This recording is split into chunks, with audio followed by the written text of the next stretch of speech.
nag sénégalais yëpp nag instant bi waaru nan trop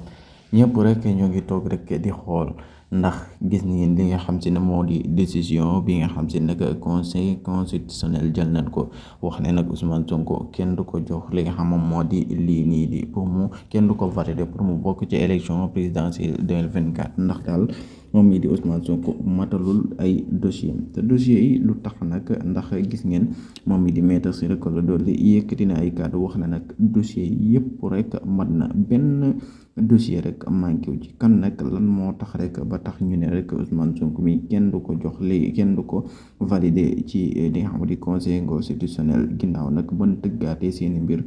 projet boo xam si ñëpp xam na ne kii nii di Mame Mbaye Niang daal moo jël sunu xaalis ñu bëgg ko ci tere rek na de Ousmane Sonko du bokk ci élection yi loolu la lañ jàpp mais daal askanub Sénégal yëpp rek ngi taxaw dëggal seen bopp wax ne Ousmane Sonko day bokk ci élection yi.